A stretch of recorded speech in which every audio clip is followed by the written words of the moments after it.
First of all, welcome for this one but last session at TechDays. I think it's very brave of you to attend a session on storage, especially level 400 one. So thanks for that. My name is Yves Goeleven. I'm actually a local guy.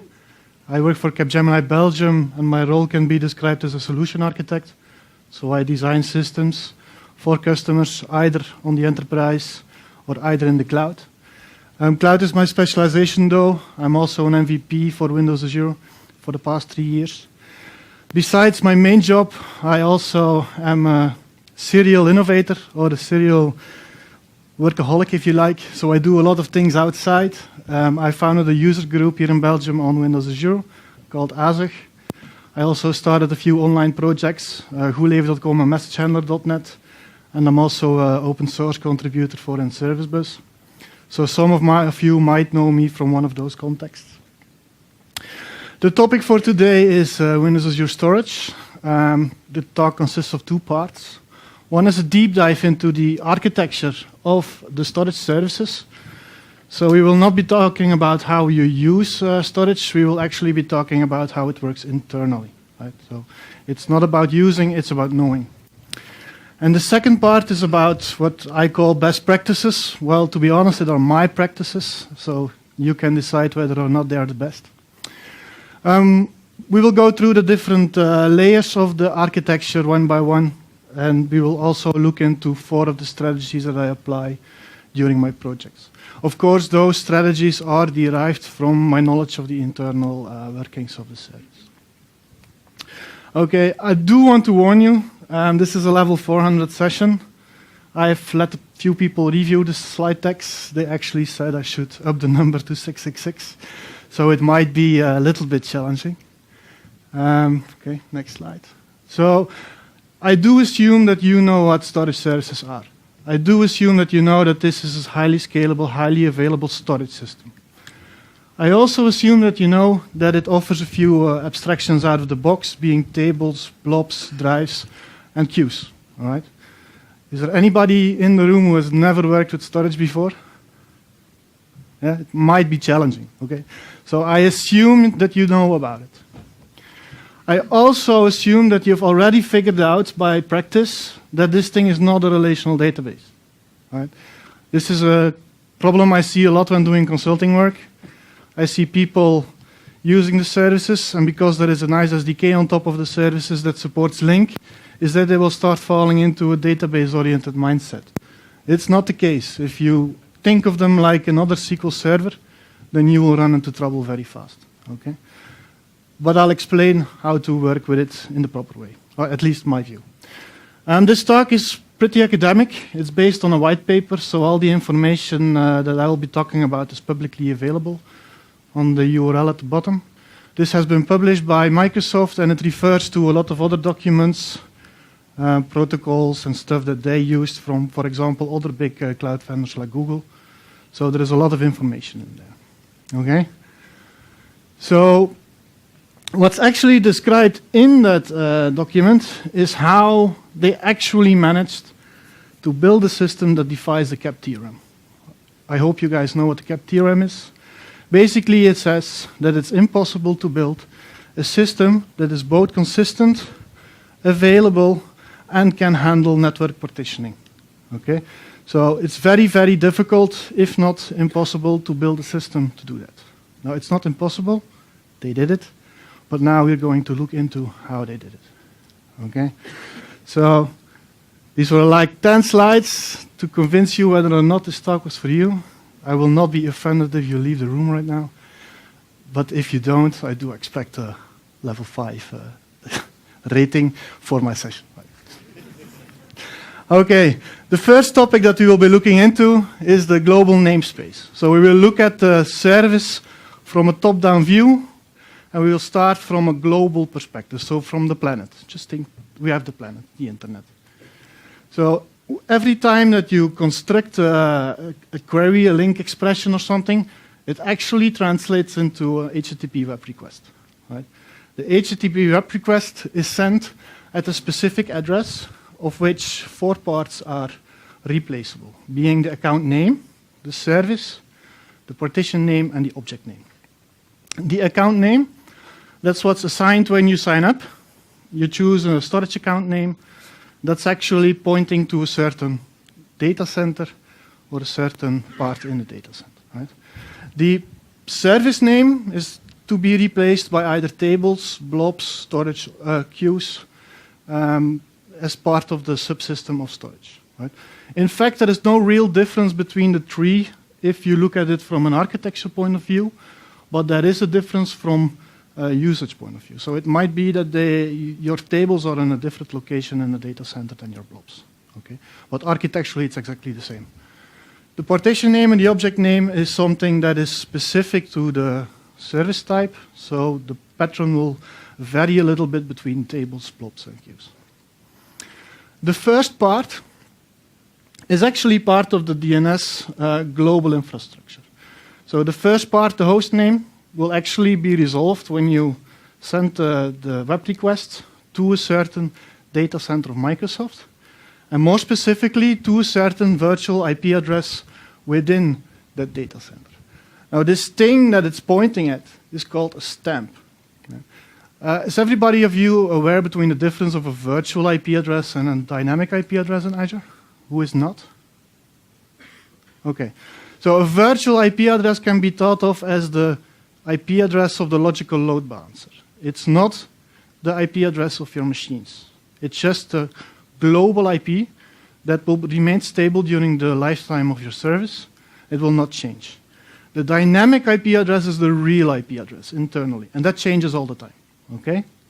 All the time, often. So we're explicitly talking here about the virtual IP address of a stamp. So that's a load balancer of some subsystem of storage. And that's what a stamp is. A stamp is a scale unit within the storage system. Right? So it actually consists of 3 different layers. It's a regular Windows Azure Platform as a Service cloud service, so it's subject to the Fabric controller. If a machine dies, it will automatically spin up a new one, etc. So it's just the same thing as a traditional cloud service that you own, with one big difference, is that it has disks attached. So it has special disks, depending on when the storage account is created. It's either 3 petabytes of disk, 2 petabytes, sorry, or 30 petabytes of disk. Inside of the stamp, so inside of the the group of servers, there are typically 20 racks, which should, in my calculations, translate to roughly 360 extra large instances. Okay, so if you ever need to go beyond that, you might consider getting a second storage account. You will probably do it earlier, but still, that's probably the physical limit. Okay, what's important in the stamp is that there is replication internally. So at the disk level, at the stream layer level actually, the bits that you actually write to the disks are copied 3 times. Okay, that's important. What's also important is that, sorry, I'll come back to that one later. So what happens if a request is arriving at the stamp? Then first it comes in at the load balancer. Yeah, through the DNS system. Then it gets sent to the front-end server. So these front-end nodes, they have the responsibility of routing the requests to the correct part of the stamp, because the stamp is also very big, 360 servers. It has to send it somewhere. And that somewhere is called the partition server. And that partition is calculated based on the account name, the partition name, and the object name. And typically, when the request arrives at the partition server, it will be read from memory. So this might surprise you a little bit. It's actually already present, typically, in the memory of a partition server. And it will just simply return back to you. Okay? So for every request that you perform, there are actually 2 physical machines involved in serving it. But still, this is blazingly fast. So if you've used it, you noticed, especially if you do it from within Azure, right? It might be a little bit slower if you use it from home.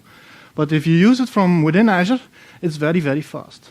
And that's because of the network topology that sits beneath. It's called a flat network topology that they nickname Quantum 10. This is state-of-the-art invented software or topologies by Microsoft. And with that topology, they actually managed to aggregate all of the bandwidth of the entire data center together and make it available for the storage nodes. So this delivers 50 terabits per second of bandwidth. So there's actually no limit to the nodes themselves from a data center point of view, but there is one limit, and that's the speed of the NIC that is deployed in the machine. Right? And that's 10 gigabits per second. But still, that's a lot more than a typical SSD drive that you have. Typically, SSD drives are somewhere around 6 gigabit per second, while these are 10. Okay? So actually, even though you have network hops, but because the network is so amazingly fast, you will not notice. It will be faster than a disk. Okay? That's important to know, because during the rest of the talk, you will see that this thing is copying files all over the time, so it has to be very, very fast. Now, in case of a write, so if you do an update or an insert or a delete, then we cannot obviously not read it from memory. Then we need to make sure that the data is accepted, and we also need to make sure that the data is replicated within the 3 copies of the system. This is done, surprisingly, in a synchronous fashion. So that actually means that if a request comes in from the front-end layer, the partition server will push it to what we call an extend node. I will cover all of these servers later, right, in detail. But it will send it to what's called a primary extend node. The primary extend node is the master of the replication, basically. It will not immediately return back to the partition server, but it will synchronously forward it to a secondary, or first secondary, and then that secondary will forward it again, if my clicker works, to the third node. Okay? It's only when the third node is written that the third node says to the second one, I'm done, and the second one says to the primary, I'm done, and then it's replicated back to the partition server. Okay? So this is done synchronously. But we can do it synchronously because it's so blazingly fast that it doesn't really impact the performance. And then it returns, obviously, to you. So, geo-replication is also a very nice feature that a lot of people like when they use storage. Now, geo-replication is conceptually the same as intra-stamp replication, but it doesn't actually happen at the disk level. It happens way later in the life cycle, and it happens at the partition server level. So it's a piece of software talking to another piece of software copying data over. The disks are not immediately involved. I will discuss later how it exactly works. But the important thing is that there is an external system, external to the storage system, called the location service, that's actually responsible for coordinating the geo-replication process between the different stamps. Okay? So you have to think about it now. Whenever you create a new storage account, you actually get access to 360 servers on that side and 360 servers on another side. And typically, unless you opt out, these servers are spread across the continent. So not across the globe, but across the continent. So in our case, if you open something on Amsterdam, then the replica will be in Dublin. Okay? You can opt out of that, so if you have legal issues with being in Dublin, you can actually ask Microsoft during the creation of the storage account to keep everything local. In that case, you still have 2 stamps, but they are in the same data center. Okay? It's still the location service that's actually responsible for that. Technically, it does this by managing the DNS records. So it's actually pretty simple. It's just a DNS update, like you do a DNS update when you go to your DNS provider. Right? But through this DNS update, it can do several things. One is, it can determine which of the 2 stamps are actually active for your storage account.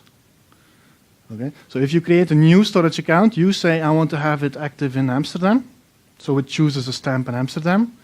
But it also maintains a list of stamps in Dublin or one stamp that will act as a failover for you. So it's involved in assigning accounts. It's also involved, as I said, in geo-replication. And because it geo-replicates, it's also involved in disaster recovery. Now, one thing that a lot of people think is that disaster recovery is automated. That's not the case. It's for the entire stamp level. So Microsoft will only decide to switch over from one stamp to the other if everything on that stamp is dead. So if your storage account is dead for some reason, then it will not automatically fail over to the other one. It's a manual action to be done by Microsoft. And we've seen an outage, I think, in the beginning of the year that's caused by the conscious decision of Microsoft to not fail over. So it's a manual action, and because some very crucial systems were still running, they decided not to fail over, which was an outage for the rest of the world, basically. But okay, we were not that important at that moment. It's also involved in load balancing. So it keeps tracks of how full the stamps are, and then it can use that information to decide where the storage account will be. And it's also involved in account migration. So if you ever have to migrate your data from Dublin to the US, for example, you can ask that through Microsoft support, and they will ask the location service to do that for you. So that's the location service. I'm not going in depth into that one because it's actually outside of the storage system. The one that's inside is the first of the three layers, being the front-end layer. And the front-end layer is just another Windows Azure platform as a service deployment, so a cloud service. It's stateless, it doesn't have disks attached, and it has 4 responsibilities. One is doing authentication authorization, so whenever you pass in your storage account, that one is validated by the front-end layers. And the same goes for the shared access signatures that you might have used already on blobs to expose them. So anything related to security, authentication, authorization, SSL certificates as well, belongs here. So the second responsibility of those machines is doing the routing to the partition servers. And it does that based on partition map. A partition map is also an in-memory structure, so it's in the memory of the front-end nodes. And it can actually be used to look up to which partition server a certain request has to be sent. I will go into in-depth on that one in the next slide. It's also responsible for versioning. So as you might have noticed, over the months and years that storage has been available, there were new versions of the API available. All versions are still supported, and you can specify the version that you want in a version header. Okay? It's responsible for that. If you choose a different version as the API protocol, it will actually route you differently within the system to other partition servers. And furthermore, it's also responsible for throttling.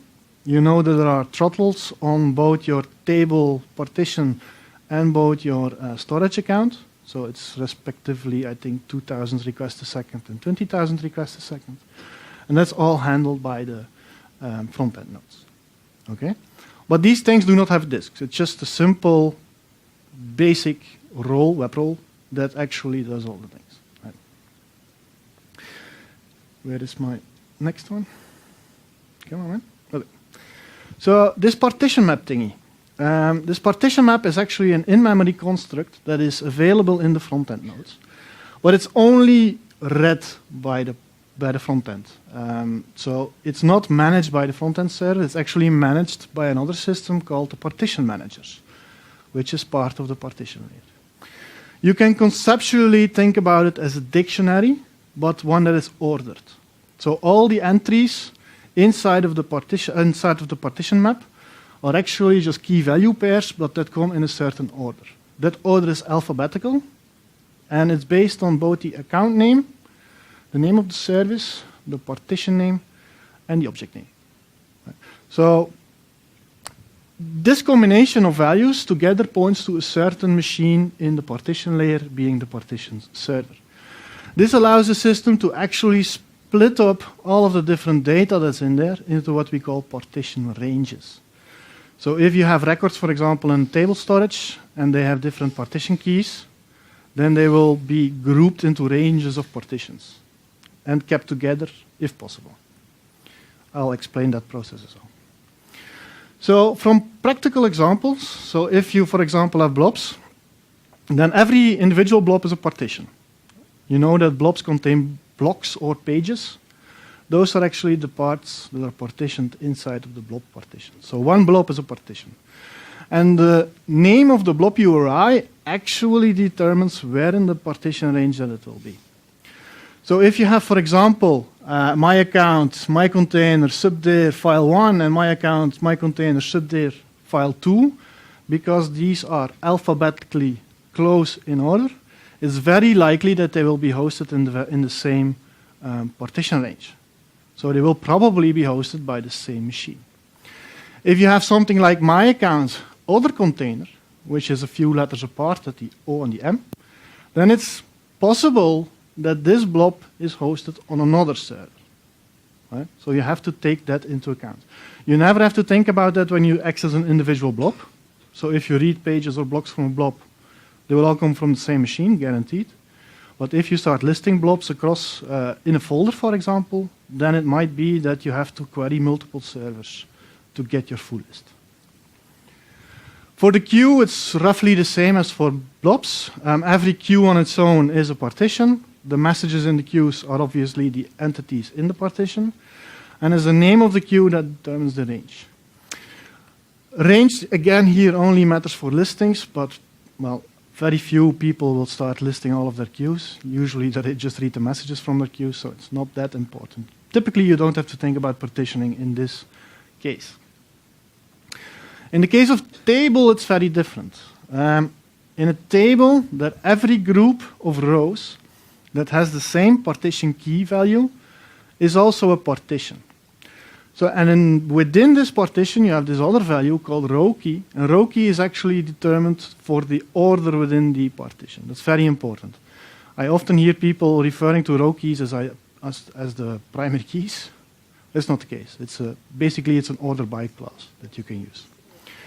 But in this case, the range matters a lot because you will be querying tables very often because, well, you use it as a table most of the time. And that might be a little bit problematic because if you do give me all my users, for example, query, and you have 1 million users, then they will be spread out across I don't know how many machines, likely. Okay. And that's in this scenario, you have to keep into account that the storage service will not give you all of the data. They will just give you the data of one of the partitions. And it gives you something called a token, a continuation token, that you can then use to query the service again. So continuation tokens, you might get them in case you start querying in a certain table across partitions, if not all of the same data happens to be on the same machine. So if you have, by accident, all of your data in your query is on the same machine, you will just simply get one result back. But if it is split, or there are just too many results, then you will get the data back, including a continuation token, and you are supposed to be sequentially query the service continually until you do not get a continuation token again. Well, this might be okay for 1 or 2 queries, but if you have 1 million queries to go through in your give me the list of people query, that might become problematic. Right? So you have to take it into account, and the sad part of this is that you typically only notice this in production. Because when you're developing, you do not have a lot of data, or you do not trigger the conditions for the services, for the partition layer to actually split out everything. So it will be on one machine, and it will be very performant. And then you go live, and then everything slows down. Okay? So you have to think about this upfront. Expect the continuation tokens. All right. Now let's talk about the internals of the partition layer thing. So front-end was actually quite simple. You just don't have to think about too much. This one is pretty difficult. Okay, the partition layer on its own is a group of servers that is responsible for maintaining what is called a dynamic scalable object index. Index in the same sense as that you know indexes from databases. So it's a lookup table that points to records. Yes. But the big difference here is that these servers actually maintain this index, this logical index, as one big group. So there are only things that are called object tables, and these defines the accounts, the entities, the blobs, the messages, the schemas, and the partition map. So whatever you think you're doing when you create a table, that doesn't actually create a table. That just simply creates extra records in the entity table. So all entities, mine, yours, your neighbors, all same table. Okay, it's one big table. This big table is then split across the machines continuously. And this is what's called the dynamic load balancing algorithm. So these partition servers, they continuously, every 15 seconds, look at the usage of the different records, and then decide to cut it into pieces and spread it across all of those machines. Okay? So all of these partitions are spread across the different partition services, and that's based on load. So if you have a very, very popular record, then everything that's surrounding that record will probably be moved away to another machine. That's how you need to think about it. But it's amazing that they can do it in every 15 seconds, especially at this scale. Now, there are several machines involved in this process. The master of everything is called the partition manager. This one is responsible for the allocation algorithm. It calculates based on the load how it should partition the different object tables across the different partition servers. And it performs this dynamically. So it keeps the goal. The partition server on its own, this one is responsible for giving you the data. So for serving your queries from memory or accepting your commands to insert, update, and delete. To do the last, it needs to manage things that we call streams. And streams can be considered as very big files, but these files are not on the machines of the partition servers, but they are on the layer below called the stream layer. Okay? So you can think of them as files. In reality, they are more than files, but they just simply write to them. And then we have a third service called the log service. And this one is responsible for allowing the other tools to take logs on certain resources. So in case of the partition master, it allows them to do master election. So one of those partitioning management machines is going to do the load balancing, but while it's doing the load balancing, none of the other partition managers should start a new load balancing. So they can take a log on a certain set of data, and nobody else can start the dynamic load balancing process whenever that log exists. The same for the partition server. Every partition server is responsible for giving the data for one certain partition range, so a set of partitions, and none of the other machines can serve that partition. Okay, because it needs to manage the data, the write data. Especially during write, it's important. Okay. So how does this conceptually work?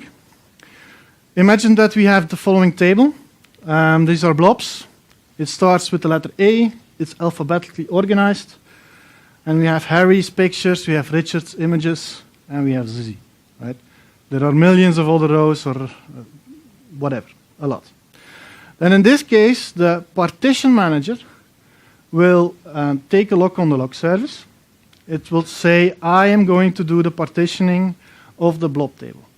Remember, it's one big table. Right? All of my blobs, your blobs, everything, one big table. Then it will look, based on the load metrics of the data, where the hot segments in the tables are. And it will mark them. So in this case, it has decided that Harry's sunset picture is very, very popular, as well as Richard's soccer image. And it will decide to split at that boundary. Then it will always do it in three. So it's always whatever comes before a popular piece, whatever comes after a popular piece, always split like that. It will never split in two pieces. Okay? It's important to know. Then it will choose 3 partition servers in the system for moving the different partitions. And it will say to the first one, well, from now on, you're responsible from A to H. And the second one, you're from H accent to R. And the third one, you're responsible for the rest. Okay?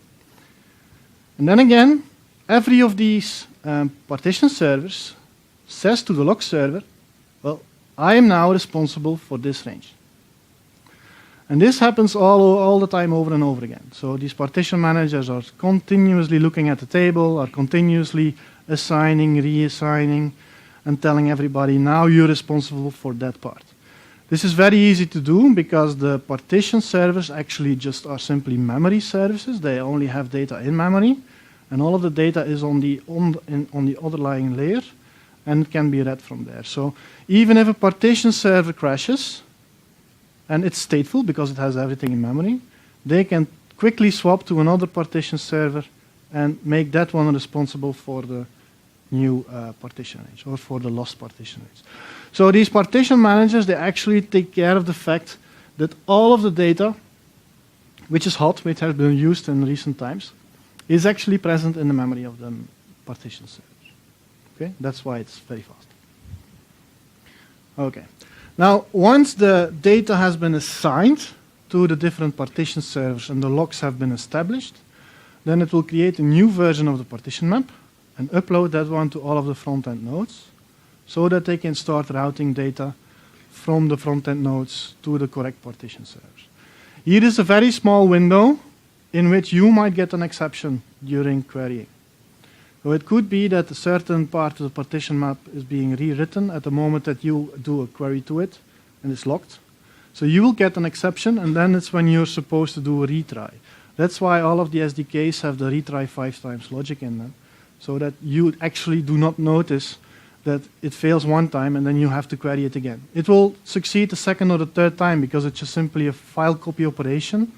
It will go very fast, but still it may happen. These are the transient errors that you can expect in table storage. Okay? All right. So important, it's not really in the critical path. So all of the calculations, all of the updates and stuff will not influence your queries, except for that very small moment where they update the partition map. Okay? So they can do it at runtime. You will not notice unless you decide not to use the retry mechanism. Okay. Now on to the partition servers. So remember, they serve all the data from memory. This is a pretty complex part of the service. The internals of the partition server follow a pattern called the log structured merge tree. That means that they both have a persistent part, in this case being 4 streams, so remember 4 files, 4 logical files, as well as a set of memory caches that actually contain all of the data that they want to see queried. The 4 log streams, one is metadata. This one is the changes in partition ranges and accounts that are being hosted by the partition server. So remember that the reallocation happens every 15 seconds. All of the changes during the reallocation are maintained in the partition map, so that they, in case there is an error during a repartitioning, that they can fall back to the previous one. That's the reason. Then the most important one is probably the commit log. And the commit log actually accepts all of the changes to the data itself. So every time you have an insert, update, or delete statement, that will be appended to the commit log. The raw data, that's basically the raw data in snapshots. So basically it works the same as a SQL Server, where you have a transaction log, that's the same as a commit log, as well as your data files, which is in this case the raw data. So these are snapshots of the actual last state of your records. And then we have a special one for the blob service, which is the blob data, because raw data can be used for messages, can be used for records from table storage, but because blobs are very big, they don't fit in there. So what they actually do is they have another stream, being the blob data stream, where the actual data is written, and then the raw data contains the positions inside of the blob's data where the blocks begin. Okay? So this is a 2-step. I will not talk about the blob data stream anymore, but because the process is just simply the same as being a raw data stream, but it's repeated 2 times, so it's a little bit slower. Okay. Then the caches in memory that we can find, the memory table. This is simply a copy of the commit log. So every change, update, insert, delete in the table that you do will be written to the commit log and written to the memory table. You will see later why. The raw cache, this contains all of the data from the raw data stream in memory that has been recently accessed. And that's where most of the data is being served from whenever you do a query. So this is the actual data, the snapshot of the current state of your table.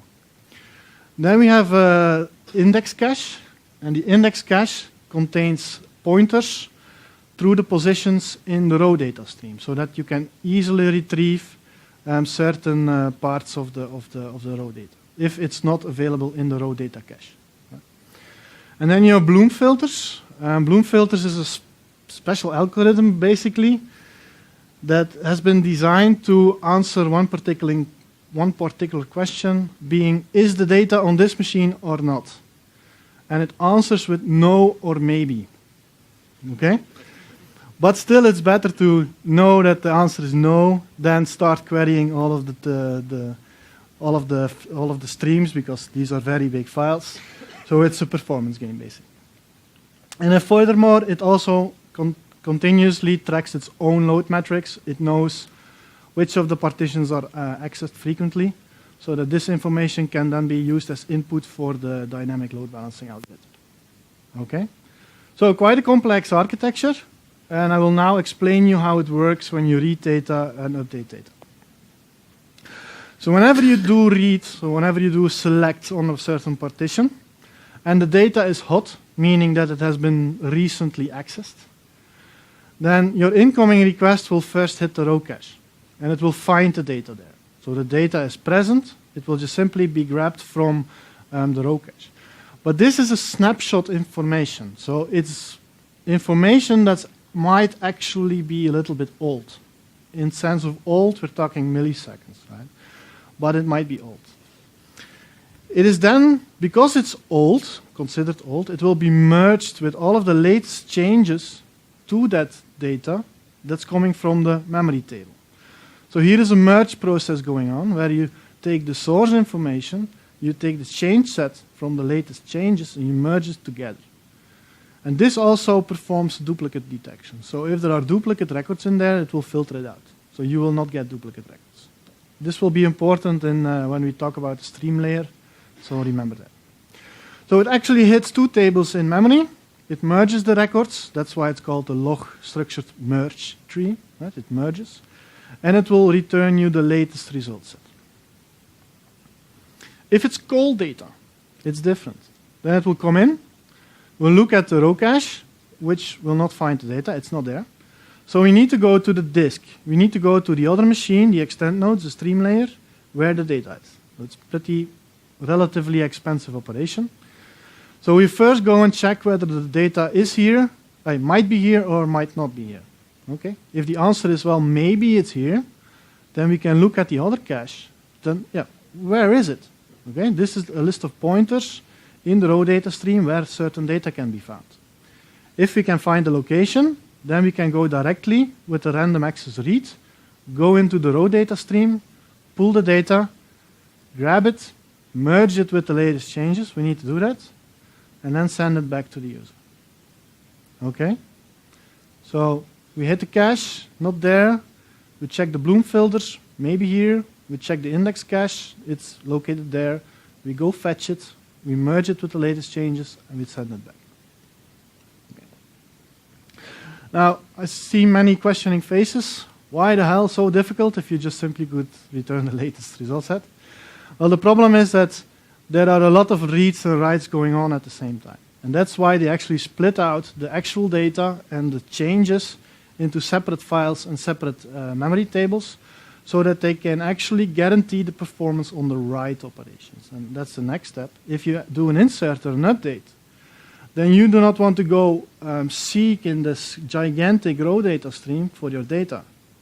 You just want to say, hey, I got your update or I got your insert, and it's okay for me, I will handle it. So in terms of write request, they will actually only update the commit log stream. They will append it to the commit log stream, and they will append it to the memory table, and then they tell you, it's okay, we're done. Because they have received the data, and it's safely stored on the stream layer. It's already replicated 3 times, right? So it's safely stored there. The only difference is that the actual data files, the raw data stream, is not yet updated. But we can definitely tell you, we're done, it's okay. And this is for performance reasons. You don't want to be waiting for a seek in a 3 terabyte file to go and look for your location to be updated. Okay? You just want to know it's okay. Now, obviously, at a certain moment, we will have to replicate out the data to the rest of the system so that it can be easily retrieved because snapshot is easier to read than a list of logs. And that's what's called the checkpoint process. This happens asynchronously, so outside of the scope of any of your requests. You don't notice it, it's continuously going on. And what actually happens is that the changes in the commit log stream will be merged into the raw data stream. Now what is important is the raw data stream system is an append-only system, so it's impossible to change existing data. So what they do is they grab the old one, manipulate it to memory, and then save a new stream. So they will copy data all of the time. But that's okay, because they have a very fast network, and they can just do that over the 10 gigabit connection. And then, once the raw data stream has been updated with the new information, then we can do a commit log update, because we don't need the old commits anymore. We have done the update, we have done the delete, we have done the insert. So we can actually shrink that one, but again, it's not really shrinking, it's copying, but just into a smaller file. Then the original files, they are not deleted, but they are forgotten. So this is a very huge system. They can just simply leave the file there and forget about it. Okay? The partition manager stops tracking the old string. Once that is done, it will update the memory table with the new commit log structure. And it can also update the index cache and maybe even the row cache if the data was hot. Okay? Which is likely because you were just writing to the data. Okay. Now, why do they do this? Why do they write everything to this commit log? And it's all because of the replication process between the data centers, the geo-replication. Because once you have this commit log file, and you have this checkpoint process that actually takes the commit log and then rolls it out across of your nodes, actually makes it very easy to do geo-replication. Because the only thing that you need to do is copy the commit log file. You do not have to do anything else. So every time that the location service says to the partition server, now do a geo-replication, it just grabs one file, sends it over the wire, and it copies it in the other data center.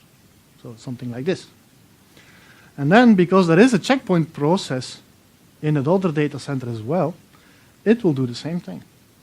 So all of the changes, all of the state changes from one data center will automatically be applied into the next one, with a little bit of delay, of course. Right? I think the scale target there is something like 5 minutes to actually have the other data center in the same state. But this is now very easy. For people who have ever tried to do data sync across a database, they know how hard it is to actually keep all of the tables in sync. And with this mechanism, by just simply being able to copy the commit log to the other data center and then have the changes reapplied there, it's actually fairly easy to do. Okay? That's why you get it for free, or almost for free, in Azure Storage. Okay? Is this clear? Next one, stream layer. Now we go even deeper. Right? So we've had things all in memory up until now. We've had the front-end nodes. They do not maintain anything in memory. We have the partition servers. They maintain everything in memory. And then we have the stream layer, and they actually do everything on disk. So these machines have disks attached. This stream layer can be considered as an append-only distributed file system. It has some competitors in the space called GFS, Google File System. You might have heard about that. Basically, it works in a similar way. Streams can be considered as very large files, and they are in a data or in a directory-like structure. And you can do the same things on them, like you can do with regular files. With one difference, you cannot write in the middle of the file. You can only append. But you can do all of the other stuff. You can open, close, delete, rename, concatenate stuff together, and you can randomly read. So you can start in the middle of file reading, but you cannot start writing in the middle of the file. That's because they want to replicate it out. But these are not really physical files. They're just logical files. They're also terabytes in space. They have no real limit. They are just very big. Now, inside of what's conceptually a stream, you will find something called a block. And a block is the minimum unit of read and write. So that's what's actually written to the disk. For every block, they maintain a checksum. This is to prevent bit rot. You know that disks decay over time, So you will lose files because of these bits flipping from 1 to 0 or the other way. So they maintain a checksum so that they can at all times check whether or not the file is still valid. And then these files do not have a real fixed size, but the size is typically small. It's a few megabytes typically. Right? So this is block. You write blocks next to next. And these blocks are grouped together in something that is called an extent. Remember extent node, right? That's where the name comes from. The extent node is actually the unit of replication. So it's a group of blocks, and they will be replicated across the extent nodes as a whole. They will not be replicated individually. It will be entire extent node that will be copied over. These have a size limit. So typically it's 1 gigabyte. If they reach 1 gigabyte, the extent is being sealed. And sealed means you cannot write to it anymore. This is another terminology. It's very important during failure handling. You have sealed extents. You have unsealed extents. So unsealed, still writable. Sealed is basically read-only. Okay, remember those terms. So sealed, we have the new unsealed extent. We add blocks to it. Voila, it's full. We seal it. We start another one. More blocks, and so forth. Now, a stream is actually nothing but another file with pointers to the start of all of these extents. Where are these extents on the disks? Of which machine? That's important. The extents themselves are spread across the different extent nodes. So the first extent and the second extent are not on the same node necessarily, but they are pointed to from the stream. So that's why the streams can be so big. They can be terabytes in size, but actually they are just simple logical pointers to even more files that actually contain the data. Okay, make sense? So they're logically terabytes in size, not physically on the disk. Physically, they're probably very small because it's just simply addresses on the disk, offsets on a machine. Okay? These are append only because they point to other stuff. You cannot change that really. But it's very easy because they are logically very big but physically very small. It's very easy to start copying and appending them and doing all kinds of tricks with that. And that's why all of the streams being managed by the partition server can actually be very simply copied during an append or a shrink operation. Okay? So streams are files of pointers that point to other files, and those files contain blocks, and those files might be read-only or might be written to. Okay? Blocks, that's the unit being written. Extent, that's the file which you can either write to or not write to. And streams, which contain lists, is a list of pointers to those other files. All right. That's logically. We also have some machines in there. And we have two types of machines. One being stream masters, and one being the extent nodes. This works pretty similar to in the partition server. You have the guys in charge, and you have the guys doing the work. The stream masters are actually based on a system called Paxos. So it's actually a set of protocols. It's very old, from 1989 or something. And this thing is a distributed consensus protocol. So they are just talking to each other, basically. Do we agree on what the size of that block is or that extent is? They are consistently talking to each other to keep track of the state of the system. The extent nodes, those are the machines with the disks attached. And they physically manage the extents. So they will add blocks to it, they will seal them, they will also have optimization routines that shrink them, that make them more easy handleable once they're on disk. Okay? So they manage the actual files. Okay. Now how does it work? Whenever a new partition server comes up and it wants a new stream, then it will tell the stream master, hey, I would like you to create a new stream or a new extent. It can be both. In this case, the stream master will actually pick 3 random machines in the data center on the stamp, and it will allocate the structure of the stream that it wants to write to those 3 machines. Okay? Why 3 different machines? Well, it's because of the primary, the secondary, and the secondary extent node that actually need to contain all of the data. Why randomly? Well, that's because they want to ensure that recovering from a failure later is as fast as possible. And if the machines are not likely close to each other, it's more likely that they will have survived whatever happened. Okay? That's why they choose them randomly across the different racks. And then this way they will have the best distribution actually inside of the stamp of the data so that they can recover from failures much faster. Okay. So primary, secondary. And once that's done, it will tell the partition server which ones of the machine it can talk to. It can only talk to the primary. The partition server has no knowledge about the secondaries. The replication process. So once the partition server starts talking to the primary machine, it will actually accept the data and write it to disk. And then it will make sure that it is bitwise equal on all of the different nodes. So it's synchronously done, appended to the primary disk. They take the position on the disk, the exact offset on the disk where the data is, and forward that offset together with the data to the secondary. The secondary then takes the offset and writes the data on the exact same location on the disk. So they are bitwise equal. They need to maintain that. That one will repeat itself to the secondary, and once the secondary is okay, it will send an acknowledgement back and back. Now what is important is that you can see that there are two disks attached to the extent node, a small one and a big one.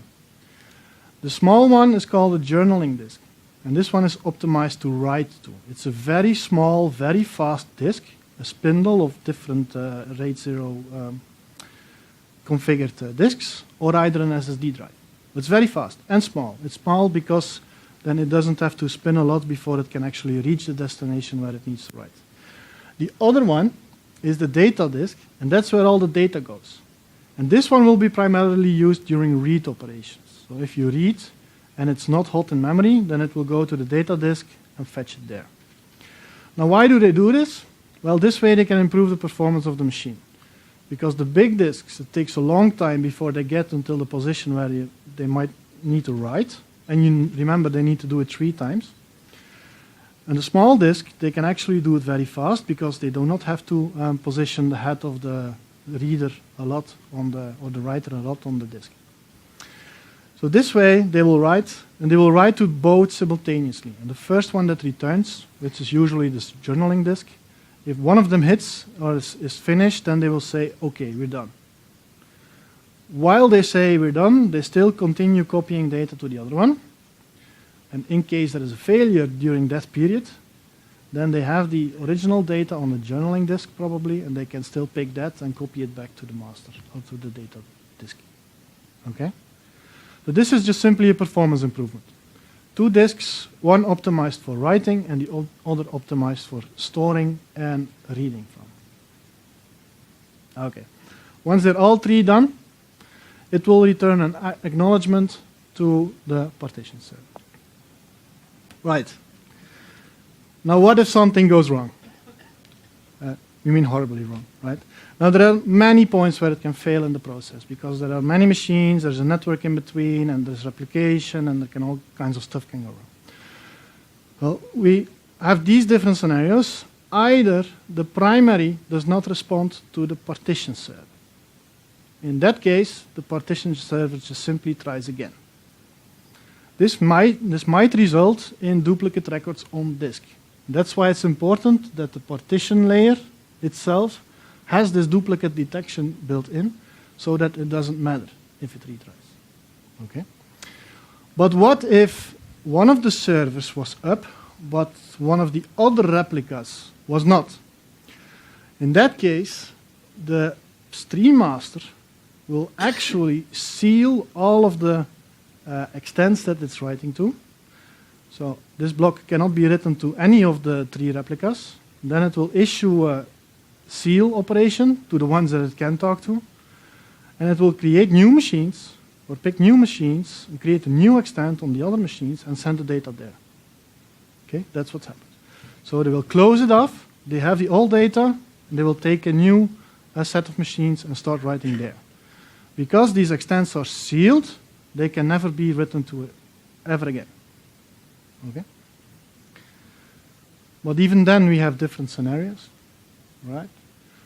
Now, what if, or how does this system, this distributed consensus system called the Paxos system, how does it decide what to seal and how to seal? That's the question. Now, in this case, the partition server wishes to write to its primary, which goes well, it succeeds. It forwards to the first secondary, which succeeds as well. Then it wants to forward to the third one, which fails. For whatever reason, the machine might be dead, the network might be dead, there might be a router in between that just died, whatever. But it did fail. Now, in this case, no result will be sent back to the partition server, and it will be instructing the stream master to seal the different extents so that it can append it to a new one. Right? What will happen is the stream master will try to call out to all of the different extent nodes, and it asks, how big are you? What's your commit log length?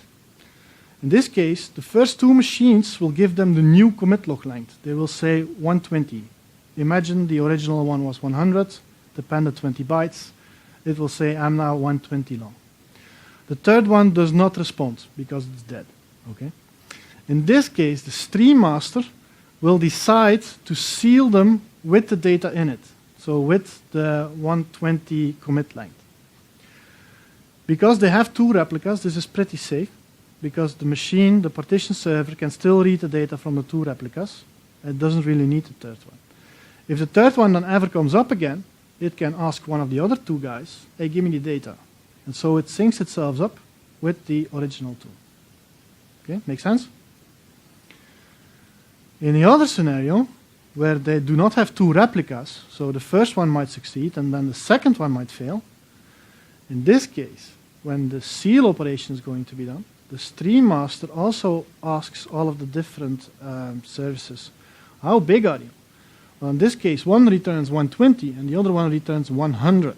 So there is a difference. What to do? Okay.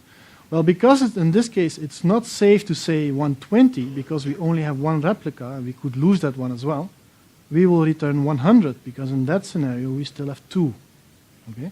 So it will seal the extent, and as you might notice there is a question mark on the written block. It will simply forget about it. So it's still written, it's still on the disk, but it will not be taken into account anymore. It's just there doing nothing.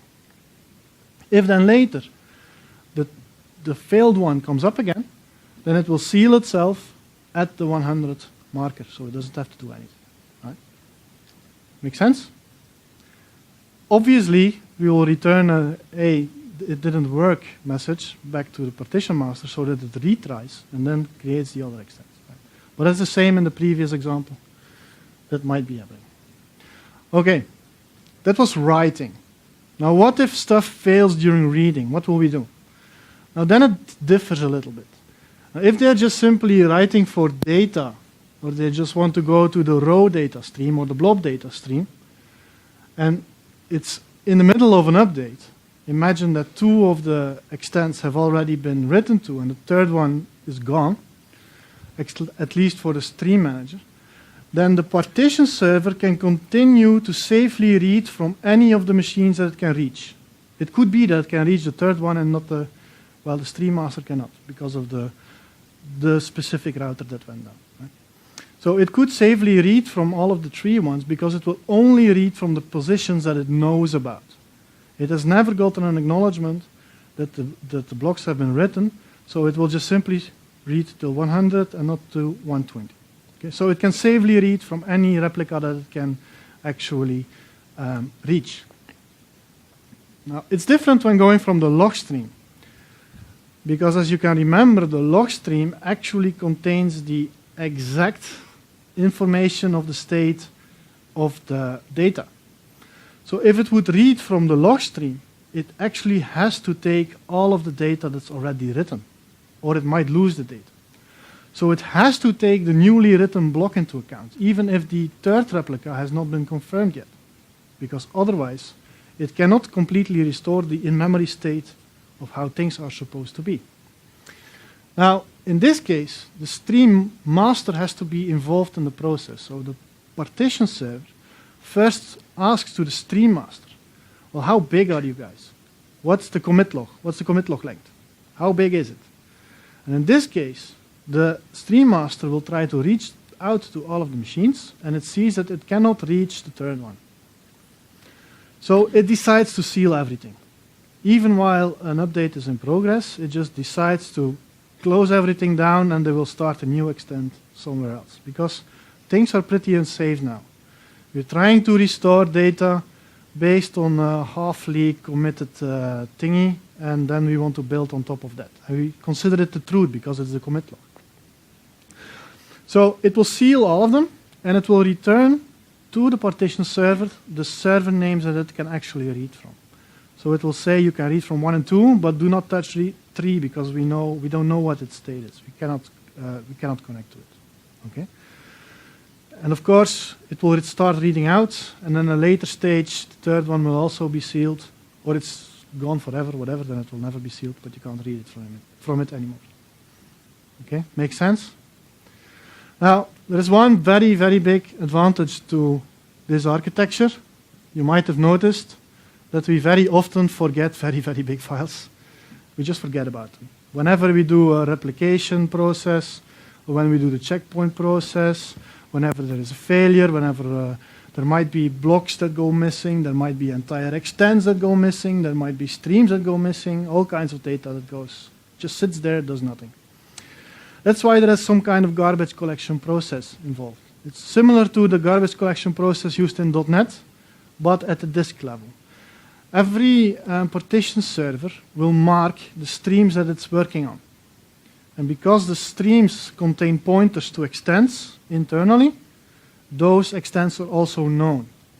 So the stream master can then start searching on the disks for files which are marked, and then read those files, and then start searching for the other files that are referenced, and also keep track of those.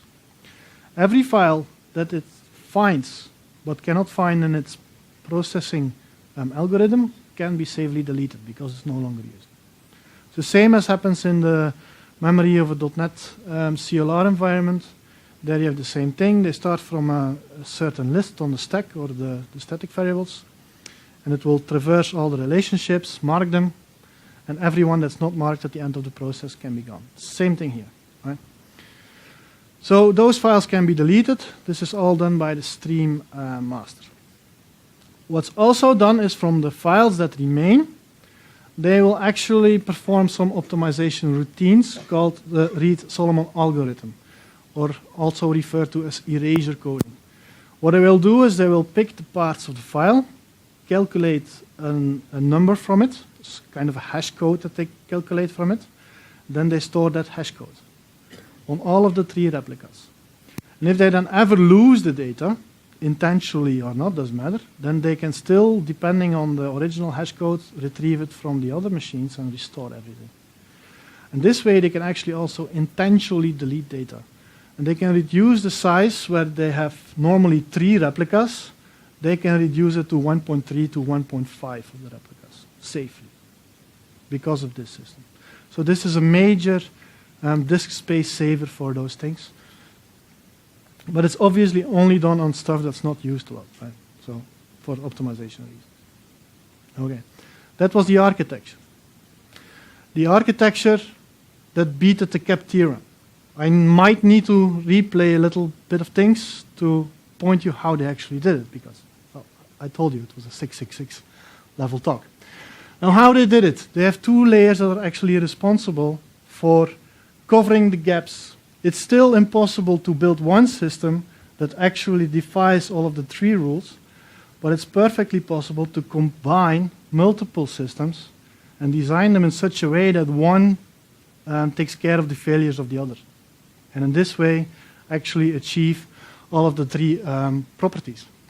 The stream layer itself is highly available because there are multiple nodes with the same data on it. And it's very partition tolerant because of the Paxos system that actually decided across of the different nodes, if one of the nodes is gone, how do we need to respond to this? So this is partition tolerant and available, but it's not that consistent because during the failures, some of the replicas might be out of sync with the primary. That's perfectly possible. On the other hand, we have the partition layer, which is very consistent because of the merge tree. They have the commit log, which is guaranteed, and then merged with the actual data, so that you always have a consistent view of the latest information. No matter what's going on underneath on the stream layer, you always have a consistent view. It's also very partition tolerant because every 15 seconds they just start throwing stuff around. So if a machine goes away, one other one will be taking over. It's not that available because they actually accept that machines will die all the time. That's why they have the dynamic load balancing algorithm after all, right? So we have these two layers. One of them is available and partition tolerant. The other one is consistent and partition tolerant, and they equal each other's limitations out. Now what is important is that Microsoft has not taken into account every single possible failure. They have only covered those failures that they have seen until now. It's important. There might still be something that they have not taken into account yet. All right. We have 10 minutes left, so I can just simply walk over my way of using the storage services. These are my practices, not the best practices. And one thing is the way that I partition my data. Every time I talk to customers about partitioning data, the first thing that they think about is which partition key am I going to choose? Don't do that. There is a very easy way to decide how to partition your data. And that's by putting every single individual object in another partition. That's the first thing you can actually do, but it's a very good way to start. So what actually happens is I put everything in a separate partition so that I can actually get very, very performant write operations, because it will only hit one machine if I do need to update my range. I know that, because it's in every single individual partition. But if I need to query things, I might have to query thousands and thousands of machines. It's not really acceptable, right? So this is the strategy that I follow. I will take what I call aggregates, and aggregates are objects that belong together, like an order with its order lines, very common example. And I would put them all into individual dedicated partitions. So I use a unique combination of partition parts, like in this case the account, the table name, and the partition key. And I will insert into those the order root entity, as well as the order lines. I will always use the primary key of the root entity as the partition key of those records, for all of them. And I will be using the row key not as a unique identifier for the order lines, but I will use those for sorting, and only for sorting, nothing else. All of the other properties, the business properties of the data, I will put them into the properties. So I will replicate them over. Now, I will use entity group transactions, which is the only kind of transaction supported on one transaction item, to insert the order and the order lines together in one go. So this is a very performant way of inserting things, and it's transactional. So if one of those fails, everything fails. Okay, one hint as well is you do not have to specify a row key. You can leave it blank. So in this case, if you just want the order, you can just specify the primary key of the order as the partition key and grab it. This is a very good way to do get operations, updates of single records, and deletes. Because very performant, you can just simply get one individual item. But when I want to query, this is horrible, because I might have to cross all of the different partitions. So what I do is I do not decide how to partition my data initially. I just partition it all over the place, but then I copy the data into the way that I want to query it. So instead, I will use my partition key actually as my where clause, basically. I will pre-compute everything that I want to query on later and store it like that. So I query upfront. And then again, I use the row key only for sorting, so that if I query, the order is already accurate. Typically, I will use the primary key of the parent, followed by some other identifier of the child. Right? So you have to ensure that the combination of partition key row key is unique, so that's why I append multiple properties together to do that. For the rest, all of the properties are simply copied. Okay, this is very different than from traditional database thinking. I do copy data all over the place, right? And I keep it in sync. This guarantees that whenever I do a certain query on, for example, a page or a form, it's always performant, because I will only hit one machine, guaranteed. Okay? Now, I also do denormalization. So if I know that a certain form only needs the total of my order lines, then I will pre-calculate it and store it in that record as well. So I will duplicate again, and then I will put the data into those properties. So this way I ensure that the other form, which needs the data in a very different way, also gets a very performance improvement, right? Because if you need to query thousands or millions of machines, it will never be performant. Right? So pre-computation and formatting and stuff like that, I do it up front, and I just store it the way that the client needs it. So I will duplicate data a lot of times. Now, some great partition keys that you might want to think about. Any combination of existing properties are great to use as partition keys, because that's what you will probably be querying on. So if you do where name and first name, last name, etc., combine them, use them as a partition key, so you can easily query it.